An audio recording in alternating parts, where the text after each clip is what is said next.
Alright, Mamsat, latest ni attorney. Kanina to.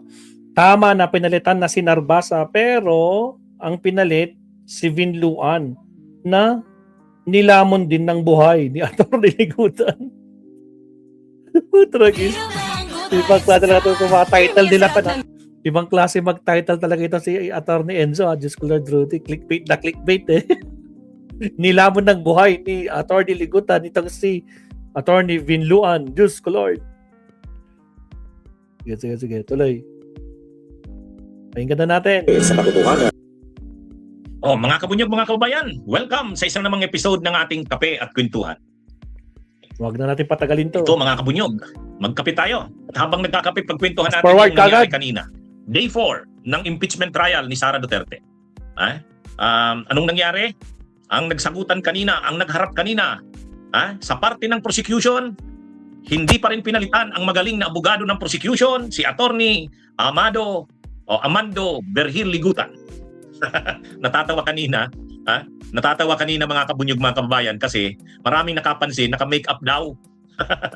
Naka-makeup daw si Attorney Vinluan. Hindi mga kabunyog, ano talaga yan? Ano yan? Maraming nakapansin kanina eh. Ang kaharap kanina ni Attorney Ligutan, hindi, naka-makeup daw kanina si Attorney Ligutan. Amando Berhil Ligutan. Ngayon mga kabunyog, pinalitan na si Narbasa, yung mayabang na naka-31 o 32 bang objections siya noong nakaraang linggo. Pinalitan na, tama lang yung move na yon, palitan nila yun. Ang pumalit, Attorney Mark Vinluan. Okay, mabait itong hindi masyadong mayabang, hindi mayabang. In fairness hindi mayabang yung Mark Vinluan. Kaya lang, ganun pa rin, nilamon pa rin ang buhay. Nilamon pa rin ang buhay ni Attorney Ligutan, mga kabunyog. Talo pa rin. Sa bagay, babawi pa naman yon. Baka makabawi pa naman si Attorney Mark Vinluan. Pero kung ngayon yung titingnan, wala. Panalo pa rin si Attorney Ligutan. Ano talaga? Mga kabunyog, mga kababayan, si Attorney Ligutan, veterano, magaling talaga sa litigation. Magaling sa trial. At saka hindi. Ang totoo, ang galing kasi ni Ligutan, alam niya yung direksyon ng kanyang yung ini-establish niyang mga punto, napaka organized. Organized yung niya. Kung ano yung gusto niyang i-emphasize na mga punto, yun yung papunta talaga siya doon, hindi yung magulo. Diril, shout out, Diril. Mga kabunyog, mga kababayan, mula pa nung nakaraang linggo, kumbaga sa bawat testigo, bawat witness ni Attorney Ligutan, mayroon siyang purpose bakit niya pinipresent yung witness. At yung purpose na yon, ano yung sasabihin ng witness na to? Nai-establish niya talaga ng malinaw, hindi magulo. Hindi magulo. Mahirap yan sa isang lawyer. Mahirap yan, mga kabunyog. Siya? Confident si Attorney Ligutan, at ang isa pa kasi, magaling din kasi yung mga witnesses na nakukuha nila. Halimbawa, yung si John Mark Calilong ay magaling din talaga. Tapos itong si Jeremy Lutok, magaling din. Magaling din, mga kabunyog, mga kababayan. Kita naman natin. So, ang pagkakaiba lang ni Attorney Mark Vinluan, yung ipinalit kay Narbasa, hindi ito mayabang. Hindi arrogante, hindi nag-grandstanding. Pangalawa, nag-o-object siya pero bihira lang. Yung mga objections niya, medyo tama naman na mag-object siya. Halimbawa, nung nagwaray-waray na si Attorney Vinluan, sabi niya, objection, hindi ko maintindihan. Filipino lang tayo sa ka-English. Tama naman 'yon. Hindi na, siguro tinitisting lang naman ni Attorney Ligutan 'yon. Kaya ito, mga kabunyog, mga kababayan, maayos yung kanina, yung flow, hindi masyadong nagyayabangan, kasi nga yung abogadong iniharap ng defense, nagpalit na sila, hindi na si Narbasa. Medyo matino itong Vinluan. Kaya lang, kung titingnan natin, talo pa rin siya kanina eh. Talo pa rin siya. Bakit natalo? Ang concentration kasi nila Binluan mga kabunyog ng defense, ito yung napapansin ko. Nagko-concentrate sila doon sa mga trivial, yung mga maliliit na bagay. Alam niyo mga kabunyog, yung mga maliliit na bagay, hindi na, ang pinag-uusapan dito, impeachment ng ikalawang pinakamataas na opisyal ng bansa. Seryoso ang mga issue sa kanya. Sagutin niyo yung mga issue sa kanya. Ang kinukonsentrata nila, Atty. Mark Binluan, yung mga typo errors. Tumutulong na nga si Amy Marcos Tumulong na si Amy Marcos doon sa mga typo errors. Yung mga errors sa mga yung mga mali-mali doon sa investigation o ng NBI. Yun yung doon sila yung mga pizza, yung timeline daw mali. Yung mga ganon.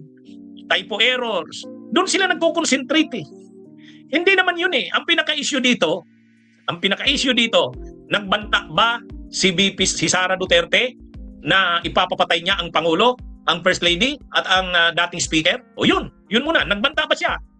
Pangalawa, kumuha ba talaga siya ng assassin? Kasi sabi niya, kumuha siya ng assassin, kumuha na siya ng tao, may kinausap na siyang tao. Doon ang issue. Tapos yung ginawa ba na yan ng Vice Presidente ay pasok sa grave threat?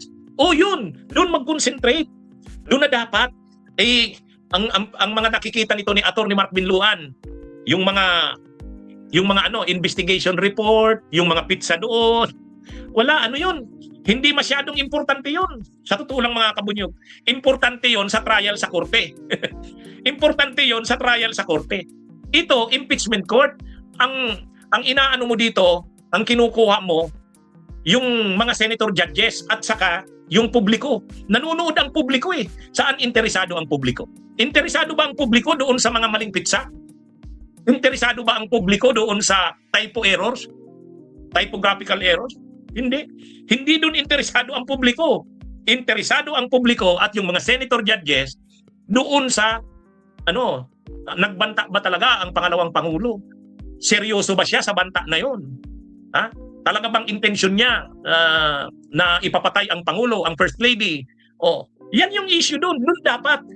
Itong si Atty. Mark Binluan, doon na nakakonsentrate sa mga maliliit na bagay. Yun hindi yun. Sige nga.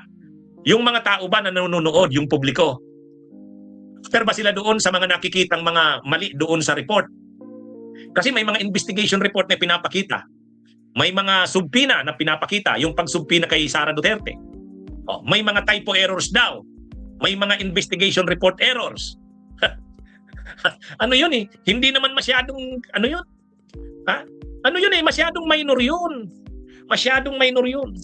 Kaya, sa totoo lang, itong abogadong ito, si Atty. Mark Binluan, parang nasa korte na naghahanap ka ng butas doon sa mga ebidensya ng kalaban. Hindi ito. Hindi naman ebidensya hindi dito masyadong pinag-uusapan yung mga typo errors. Yan mali ang spelling, mali ang pizza, hindi consistent ang pizza. Hindi yun. Sa tao, sa publiko, ang tinitingnan nila, talaga bang guilty si Sara sa grave threat? Guilty ba siya sa grave threat? Yan na yung problema dito Yung prosecution na i-establish yun, malinaw Malinaw na i-establish ng prosecution yun. Yung defense hindi nakaka-counter Kasi nakapokus sila doon sa mga trivial na matters. Kahit itong si Atty. Mark Binluan, anong mga kino-call out niya? Yung mga errors daw sa investigation reports. Tumulong na si Amy Marcos. Ang binobrot up din ni Amy Marcos, parang defense lawyer na rin si Amy Marcos. Yung naman, typo errors. Yan mga kabunyog? Wala yun. Hindi yun ang kailangang hukusan nila. So anong point doon? Anong point kung nagka-error doon, may typo error? Normal lang naman yan, magkaroon ng typo error. O kaya, yung mga pizza mo sa investigation, sa reports ng NBI na nagkamali, normal lang yun. Pero hindi ibig sabihin yan na yung akusasyon sa Vice Presidente na nagbanta siya sa buhay ng Pangulo, ng First Lady, ay totoo. Ang problema pa nga, inamin pa nga ni Binluan.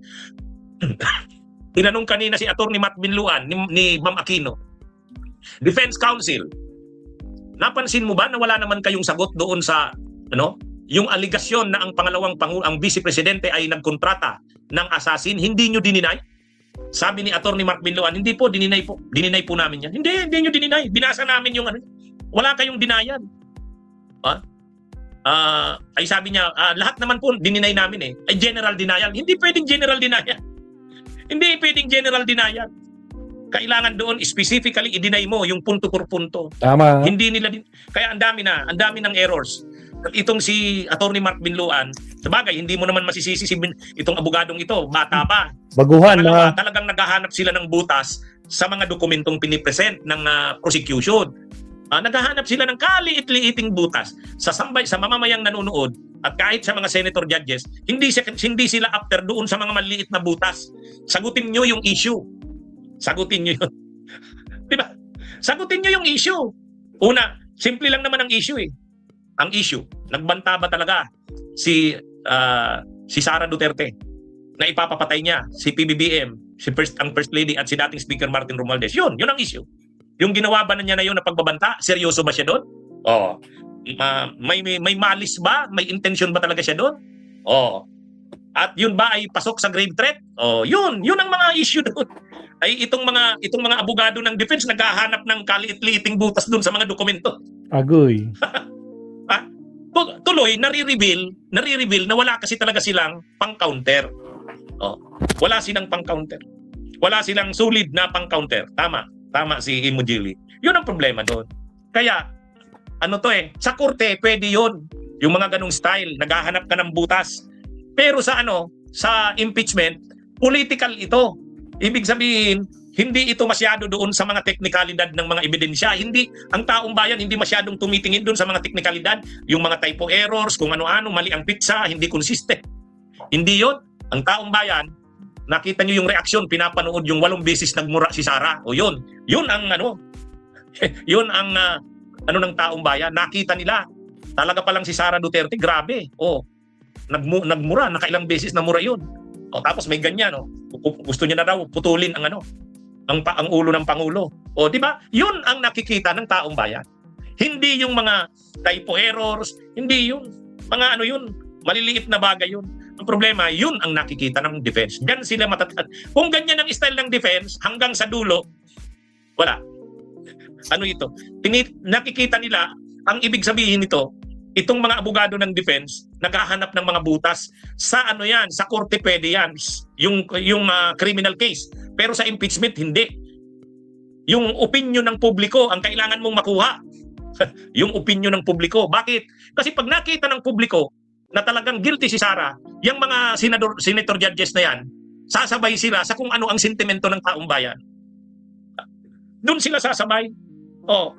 Sa tingin nyo, sa pinakita kanina, ano ang pinakita kanina ng defense? Ay ng prosecution. Pinakita yung mga video na nagmumura si Sara. Pupugutan daw ng ulo si Marcos. Gusto niya na daw pugutin ang ulo ni Marcos. Toxic na daw ang relasyon. Yun. Grabe yun. Mga pinakita yun. Yun ang natanim sa isip ng tao. Kahit nga si Win Gatchalian. Nung pinapanood yun, sabi ni Win Gatchalian, napaganyan si Win Gatchalian. Kahit si Chis Escudero, napagano, no? Yan yun. Samantalang ang defense, ano ang pinupukusan ng defense? Yung chronology, yung timeline ng investigasyon.